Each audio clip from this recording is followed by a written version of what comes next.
Hey Gaurav, how are you? Hi भैया, I am good. How are you? सही है बेटा, सही। कैसी चल रही है पढ़ाई? बढ़िया चल रही है। क्या कर लिया नया? अभी तो भैया वही डेली मार्केट भी देखता हूँ मैं।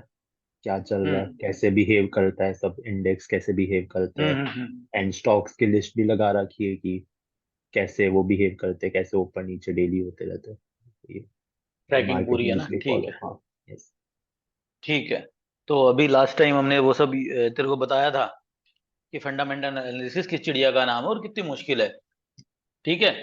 तो करना नहीं करना तो बाद में डिसाइड करना है, लेकिन बेसिक सब चीजों के आपको पता होने चाहिए। जैसे दुनिया में मैं तो मानता हूँ कि मोटा मोटी हर चीजों के आपको बेसिक्स तो पता होने चाहिए ना।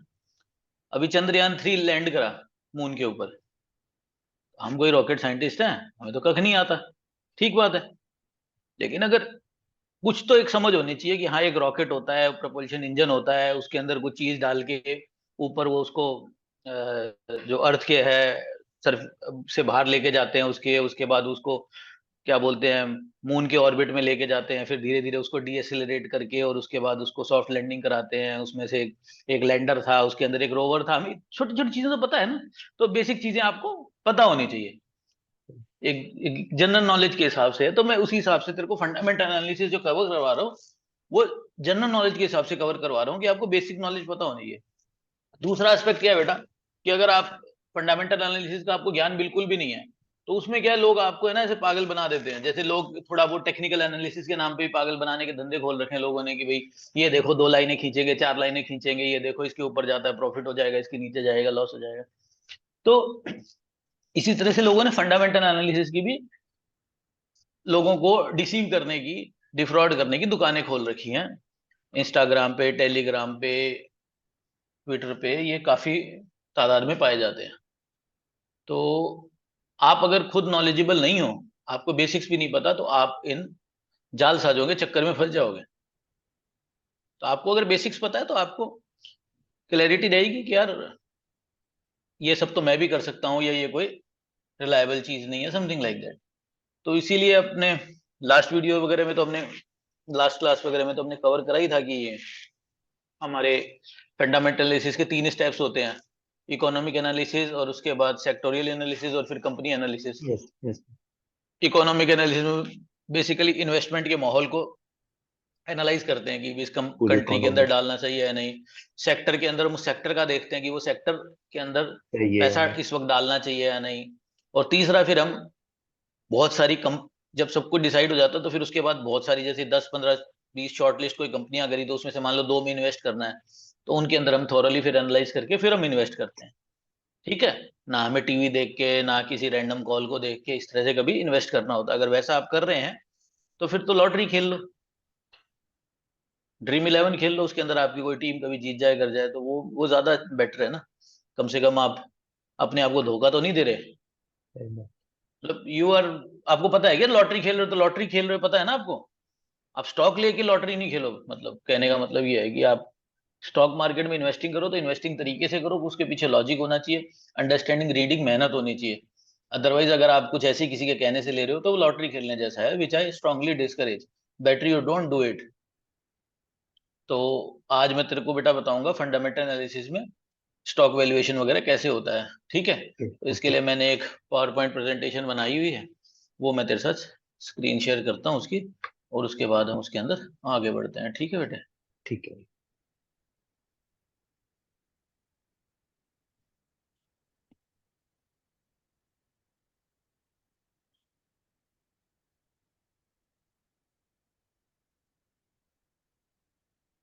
Just a second.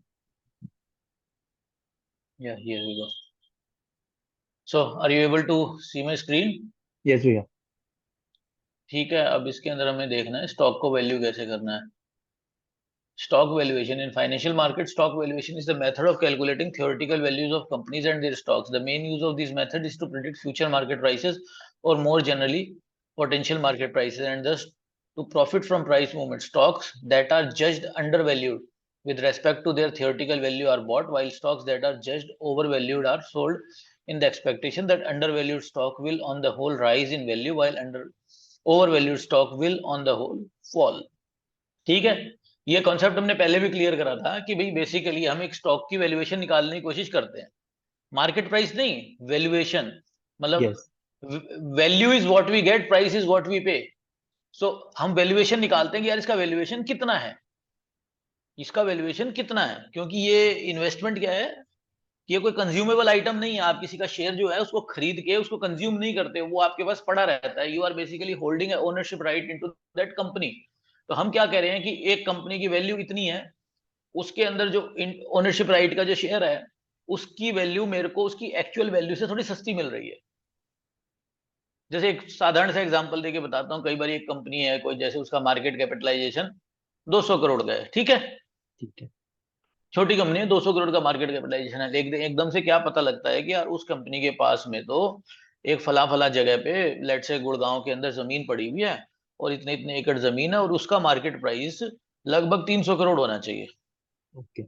सो आप कहोगे यार ये तो एक हिडन अपॉर्चुनिटी है, और आप you will be inclined to at least consider that company as a buying opportunity so that you can actually get something worth 300 crore rupees at least for a lesser value। मतलब ये नहीं कि एक तरीका सही है, एग्जांपल के तौर पे बताया कि इसको क्या बोलेंगे, आपको वो नजर आएगा एज अंडर वैल्यूड, वो अंडरवैल्यू। स्टॉक आपको नजर आएगा एज अंडर वैल्यूड।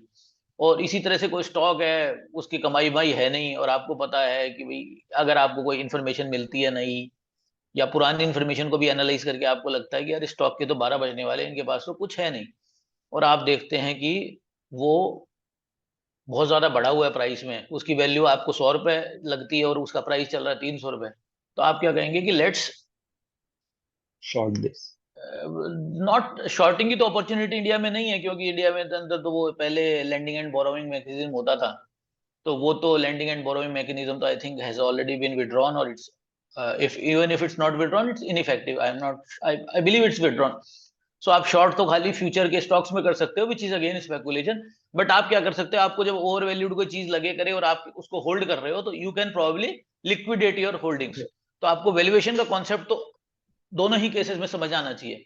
आप कैसे किसी शेयर को अंडर वैल्यूड या ओवर वैल्यूड करोगे, तो अंडर वैल्यूड और ओवर वैल्यूड डिसाइड करने से पहले आपको उसका वैल्यूएशन निकालना आना चाहिए। एक उसके पीछे कोई थ्योरेटिकल मॉडल तो होए जिससे आप वैल्यूएशन निकालोगे, और वैल्यूएशन और प्राइस के कंपैरिजन से ही आपको उसका ओवर वैल्यूड या अंडर वैल्यूएशन का पता लगता है। ठीक है, ठीक अगर 100 का माल 60 का मिल रहा है तो अंडर वैल्यूड है, अगर 100 का माल 150 का चला गया तो आप कहोगे तो है। ओवर वैल्यूड है, मैं तो ओवरवैल्यूड। अभी इसमें पैसे नहीं डालूंगा, simple right. So in the view of fundamental analysis, stock valuation based on fundamental aims to give an estimate of their intrinsic value of the stock based on the prediction of the future cash flow and profitability of the business. Fundamental analysis may be replaced or augmented by market criteria, what the market will pay for the stock without any necessary notion of intrinsic value. These can be combined as predictions of future cash flow profits together with what will be the market pay for those profits. In the view of Keynes, stock valuation is not a prediction but a convention which serve to facilitate investment and ensure that stocks are liquid despite being underpinned by an illiquid business and illiquid investment such as factories। तो क्या है, James Keynes जो great economist थे वो क्या कहते हैं, stock valuation is not a prediction but a convention which serves to facilitate investment and ensure. तो बेटा ये कहना क्या चाह रहे हैं कि स्टॉक जो है वो आपको एक वैल्यूएशन मॉडल प्रोवाइड, एक स्टॉक का जो वैल्यूएशन होता है, तो वैल्यूएशन से एक प्राइस निकल के आता है, उस प्राइस के हिसाब से लेवा बेची होती है शेयर की, उस प्राइस की लेवा बेची के पीछे एक कंपनी है, हो सकता है उसकी फैक्ट्री हो सकता है उसकी कोई बड़ा बिजनेस हो, और हो तो आप बिजनेस को तो लेवा बेची नहीं कर सकते ना आसानी से, वो तो लिक्विड नहीं है ना। आज कोई बंदा कहता है फैक्ट्री बेचनी है मेरे को, तो कितने लोग फैक्ट्री खरीदने आ जाएंगे उसकी, नहीं बहुत आएंगे। कम। लेकिन अगर वो स्टॉक अपना बेचना चाहता है, आईपीओ लेके आना चाहता है, तो बहुत सारे लोग उसके आईपीओ में पार्टिसिपेट करने के लिए आ जाएंगे। तो ये स्टॉक मार्केट का ये बहुत बड़ा होता है कि stock market can provide funding. तो ये उसी तरह की बात कर रहे हैं कि अंडर इलिक्विड बिजनेस है लेकिन आपके स्टॉक में लिक्विडिटी है, तो आपका बिजनेस भी एक तरह से लिक्विड हो गया, इट कैन चेंज हैंड्स। सो और इसके अंदर ये है कि फंडामेंटल एनालिसिस में भी दो पार्ट है, एक तो स्टॉक का आपको करना है, और दूसरा ये भी आपको प्रेडिक्ट करना है कि आगे चल के मेरे स्टॉक का क्या भाव हो सकता है। That is also part of valuation thing. So अभी हम क्या क्या क्या सीखेंगे? Explain the role of company's future, role that a company's future plays in stock valuation. Develop a forecast of a stock's cash flow, expected dividend, and develop a forecast of a stock's cash flow, expected dividends, and share price. Discuss the concept of intrinsic value and required rate of return and note how they are used. Determine the underlying value of stocks using various dividend valuation models. तो इसके अंदर ये 3-4 चीजें हैं. इसके अंदर मैं अभी बता देता हूँ क्या है. तो पहले तो ये आपको समझ आना चाहिए कि जो फ्यूचर का प्राइस, फ्यूचर में कंपनी क्या करती है, उसका आज के प्राइसेस से क्या लेना देना है. मतलब आज 2023 चल रहा है, 2024, 25, 26, 27, 28, 29, 30, अगले 5-7 सालों में लेट से कंपनी क्या करने वाली है, उन सब बातों का आज के प्राइस पे क्या फर्क पड़ता है, आज की वैल्यूएशन में क्या फर्क पड़ता है, वो देखने वाली चीज है. पहले तो आपको यार फ्यूचर से क्या लेना देना है. फ्यूचर से बहुत कुछ लेना देना है कि फ्यूचर में वो कंपनी क्या करेगी, क्या कर सकती है, क्या करने वाली है, उन सब के ऊपर बहुत कुछ डिपेंड करता है. फिर उसके बाद में कैश फ्लो, कि आगे आगे चल के क्या क्या कमाइयां होंगी, क्या क्या डिविडेंड आएंगे.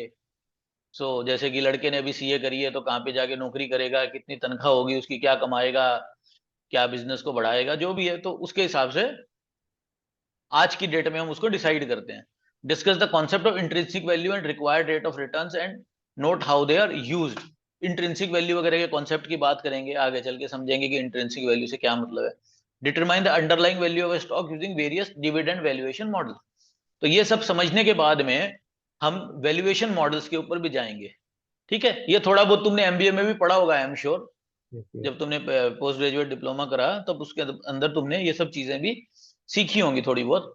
पर चलो ठीक है, रिकैप भी हो जाएगा इस बहाने.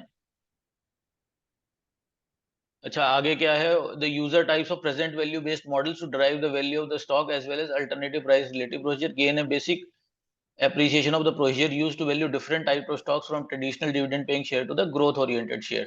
तो dividend paying, growth वगैरह के बारे में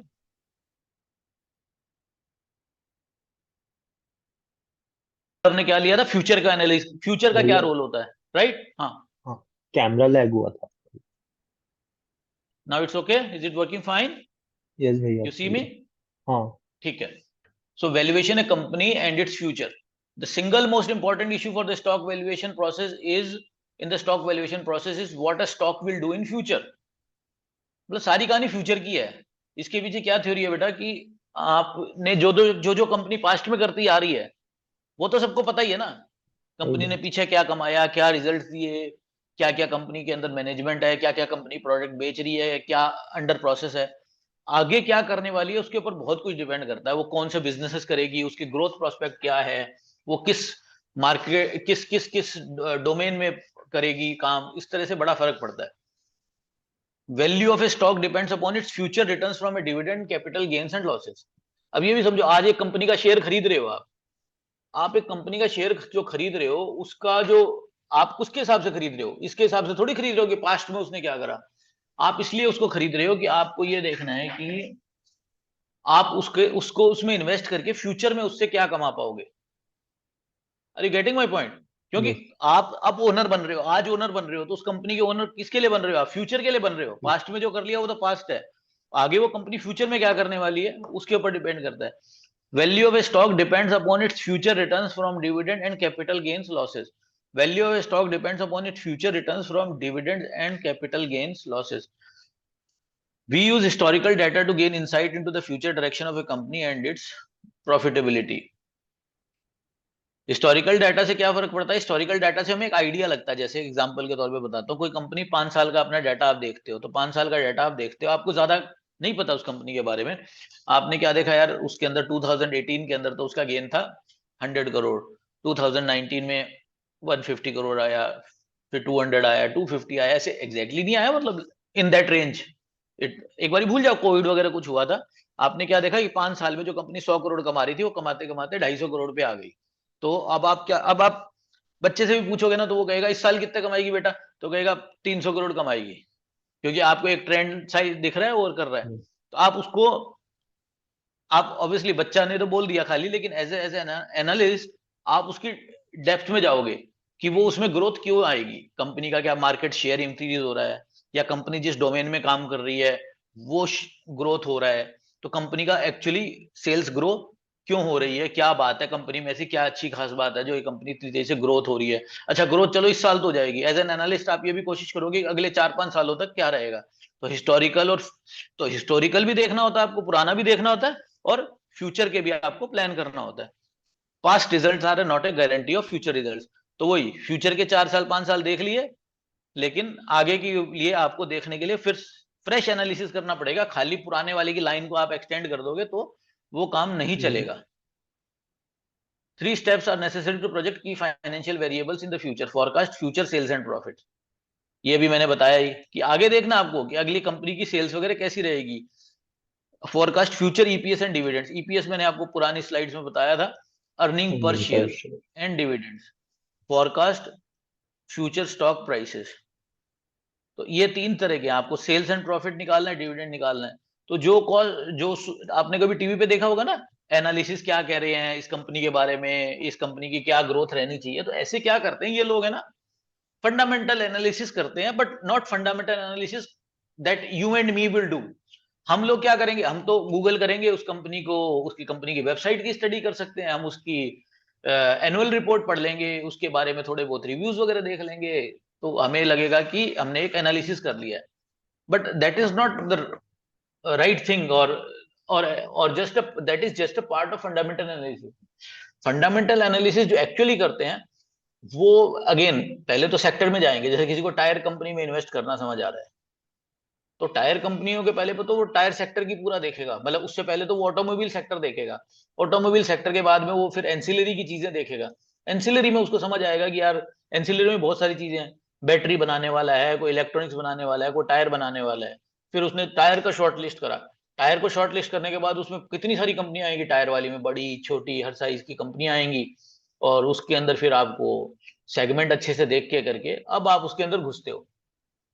अब आप घुसते हो तो फिर आपको हर कंपनी को इस लेवल का एनालिसिस करना पड़ता है कि आपकी उस कंपनी की सेल्स क्या ग्रोथ है क्या नहीं है। उस जैसे कोई टायर कंपनी का एग्जांपल ले लो, आपको देखना पड़ेगा अरे नंबर ऑफ यूनिट्स कितनी बेची हैं। वो टायर कंपनी किसके ऊपर डिपेंड करती है बताओ। ऑटोमोबाइल। ऑटोमोबाइल ऑटोमोबाइल की पे। ऑटो सेल्स कितनी है, रिप्लेसमेंट डिमांड कितनी है, ओवरऑल मार्केट ग्रो कितना कर रहा है, तो उसके लिए आपको उसकी सेल्स को फोरकास्ट करना होगा कि यार ऐसे ऐसे कर रहा था, तो आपको वो सेल की फोरकास्ट आप ट्रेंड भी बना के कर सकते हो, आप ग्राउंड लेवल पे जाके भी ग्रोथ देख सकते हो। कई कई इंडस्ट्री की रिसर्च रिपोर्ट आती है, इंडिपेंडेंट एजेंसीज होती है जो रिसर्च रिपोर्ट करती है, तो उनसे आप बात कर सकते हो। आपको एनालाइज करना पड़ेगा, अगर कोई वो कंपनी एक्सपोर्ट भी करती है तो भाई उसकी एक्सपोर्ट की क्या है। मान लो ज्यादातर चीजों में क्या होता है, जैसे ऑटोमोबाइल की चीजें हैं, ऑटोमोबाइल और ऑटोमोबाइल पार्ट्स, उनका आपको कंपटीशन इंडिया का चाइना से होता है। तो आपको ये देखना पड़ेगा कि अरे इस धंधे में चाइना भारी तो नहीं पड़ रहा, या कहीं हम चाइना पे भारी पड़ रहे हैं, तो वो भी आपको एनालाइज करना पड़ता है जब आप एक्सपोर्ट ग्रोथ की बात करते हो। तो ये फ्यूचर, तो ये स्टेप 1 जो forecast future sales and profit है, ये इतना ज्यादा मुश्किल है कि एक आम बंदे के आसानी से बात की बस की बात नहीं है। बट अगर ये सब आप नहीं करते तो आप एक्चुअली जस्टिस नहीं करते हो फंडामेंटल एनालिसिस के साथ में। Forecast future EPS and dividends, वही सेल्स प्रॉफिट से ही आप ईपीएस निकाल पाओगे, तो ये स्टेप 1 और स्टेप 2 आपस में जुड़े हुए ही हैं। और उसके बाद फोरकास्ट फ्यूचर स्टॉक प्राइसेस। अब ये सब का अंदाजा लगा के आपको ये भी अंदाजा लगाना होता है कि ये सब करने के बाद में इस शेयर का रेट 5 साल बाद में कितना होना चाहिए। अब आपने कोई कैलकुलेशन करी और आपने सारी कैलकुलेशन बड़ी तन्मयता से कर ली और आपको समझ आया कि यार ऐसे ऐसे ऐसे ऐसे रहा, तो स्टॉक का रेट है ना 300 से 400 रुपए के बीच में आना चाहिए। अब आप कहते हो कि यार स्टॉक तो चल रहा है 160 रुपए पे, लेट से, तो अब आपको कुछ मजा सा आएगा कि यार 160 रुपए वाली चीज लोअर साइड में 250-300 रुपए होगी, अपर साइड में 400-500 रुपए के बीच में होनी चाहिए, तो इसमें रिस्क मेरे को कम है 5 साल के लिए। अगर आज की डेट में 5 साल में आपका पैसा दुगना हो रहा है, तो आप समझो कि 5 साल में पैसा दुगना होना मतलब 72/5, लगभग आपकी 15% की आपकी ग्रोथ है उसके अंदर। सीएजीआर 15% की आ रही है आपकी इन्वेस्टमेंट की, तो बढ़िया है वो। मतलब आप कहोगे यार ठीक है, लोअर साइड में अगर बुरे से बुरा भी हुआ, नॉट बुरे से बुरा मतलब, अगर 160 का शेयर 300 350 में बिकता है तो मेरे को 15% की ग्रोथ मिल रही है। और अगर सब कुछ पॉजिटिव हो गया और कंपनी ने अपनी एक्सपेक्टेशंस के वो हायर साइड को मैच कर लिया, अगर सेल्स ग्रोथ की प्रोजेक्शन एकदम हाई हो गई, तो हो सकता है मेरा 160 की चीज 500 रुपए की हो जाए। तो इस तरह से आपको एक प्रोजेक्शन लेके चलना पड़ता है। आगे चलते हैं, यहां तक समझ आ रहा है बेटा? Yes sir. Forecast future sales and profit. Forecast future sales based upon naive approach based upon continued historical trends or historical trend adjusted for anticipated changes in operations और environment. यही जो मैं कह रहा था, naive approach क्या है? बच्चे वाली। 5 साल पहले 100 करोड़ था, फिर 150 हुआ, फिर 200 हुआ, ऐसे करके वो 50-50 करोड़ से बढ़ रहा है, लेट से, या एक पर्टिकुलर परसेंटेज से बढ़ रहा है। पहले 100 का 120 हुआ, फिर 120 से 150 हुआ, फिर 150 से 180 हुआ, वो 20% की रेट से बढ़ रहा है। तो 10वीं 11वीं का बच्चा भी होगा ना स्कूल का, वो क्या कहेगा? I can see a clear trend of 20% growth, so for next year on a base of 250 crore annual profits, I believe that next year it will touch a profit of 300 crores. So ये भी एक तरीका है, forecasted future sales based upon historical approach. तो continued कर लो भाई। आप ये मानो 5 साल से ग्रो कर रही थी, तो छठे साल भी ग्रो करेगी। और ऐसी बहुत सारी कंपनीज हैं जो इसी तरह से ग्रोथ करती हैं, जैसे कई पेंट की कंपनियां हैं, कई वाइट गुड्स की कंपनियां, वो इसी तरह से आपका ग्रोथ शो कर रही है इंडिया के अंदर, राइट? कोई सीमेंट कंपनीज है और है, तो उनकी कैपेसिटी भी बिल्ड होती जा रही है, उनकी सेल्स भी बढ़ती चली जा रही है। वो तो इसलिए उनको एनालाइज करने में ये सिंपल सी जो अप्रोच है कि यार लाइन को है ना एक्सटेंड कर दो, आपकी पिछले 6 साल की जो लाइन की ग्रोथ है उसको थोड़ा एक्सटेंड कर दो, तो आपको एक मोटा मोटी आइडिया लग जाता है। Forecasted net profit margins based upon naive approach based upon continued historical trend or historical trend adjusted for anticipated changes in operational environment. Earnings forecast from brokerage houses, research houses or other.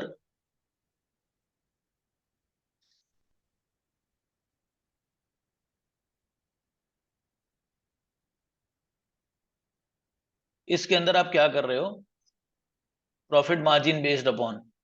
तो इसके अंदर ना क्या करते हैं, जैसे आपने company की सेल्स देखी, लेट से किसी कंपनी की सेल्स है 1000 करोड़, और उस कंपनी का प्रॉफिट मार्जिन रहता है ऑन एन एवरेज 20%, यानी कंपनी जो भी माल बेचती है उसमें 1000 करोड़ में उसकी 200 करोड़ की कमाई है, राइट? कोई पेंट कंपनी मान लेते हैं, तो अगर 1000 करोड़ का पेंट बेचती है तो 200 करोड़ उसके नेट में कमाई होती है। तो आपने क्या करा? Forecasted net profit margin based upon. तो अब आपने उसकी सेल्स ग्रोथ को एनालाइज कर दिया, सेल्स ग्रोथ को एनालाइज कर लिया, तो आप उसका प्रॉफिट भी एक अंदाजे से निकाल सकते हो। तो फ्यूचर आफ्टर, अब ये forecast future sales and profit. Assume last year sales were $100 billion, revenue growth is estimated 8%। यही जो मैंने आपको जबानी बताया कि भाई 100 था तो अभी 8% की ग्रोथ से 8% हो गया। प्रॉफिट मार्जिन एक्सपेक्टेड है 6%, तो भाई 108 का 6% निकाल लिया, तो मैंने अंदाजा लगा लिया कि मेरी जो प्रॉफिट फिगर है वो 6.5 मिलियन होनी चाहिए। कोई मतलब सिंपल है। Forecasted outstanding shares of common stock based upon naive approach based upon continued historical trend or historical trend adjusted for anticipated change in operational environment. Earning per share की calculation I have already told you, ठीक है? Yes sir. मतलब जितना profit है divided by total number of shares, तो आपकी earning per share आ गई। उसके बाद forecast future EPS, again the same thing. Number of share 6.5 million profit था, 2 मिलियन का आपको प्रॉफिट हुआ, तो डॉलर 3.25 मिलियन। तो इस तरह से हो गया। आगे चलते हैं। Forecast dividend pay out ratio based upon naive approach based upon continued historical trend. वो डिविडेंड पे आउट सेम तरीके से डिविडेंड निकाल लिया, बेसिकली वही सेम कुछ सेम है। ईपीएस भी निकाल लिया, प्रॉफिट सेल्स निकाल ली, ईपीएस निकाल लिया, प्रॉफिटेबिलिटी निकाल ली, ये डिविडेंड पे आउट भी निकाल लिया, सब कुछ है। पी रेशियो भी निकल जाएगी फिर आपकी। Average market multiple of the stocks in the market place और relative P multiple of individual stocks. ये पी मल्टीपल का कॉन्सेप्ट पता है बेटा आपको? नहीं नहीं। जैसे बताता हूं, एक कंपनी का ईपीएस है 20, ठीक है? अर्निंग पर शेयर है ठीक है। 20, तो लेट से 20 रुपीज, सो 20 रुपए उसकी अर्निंग पर शेयर है, और उस कंपनी का शेयर चल रहा है 400, सॉरी उस कंपनी का, हाँ, शेयर का रेट चल रहा है 400 रुपए।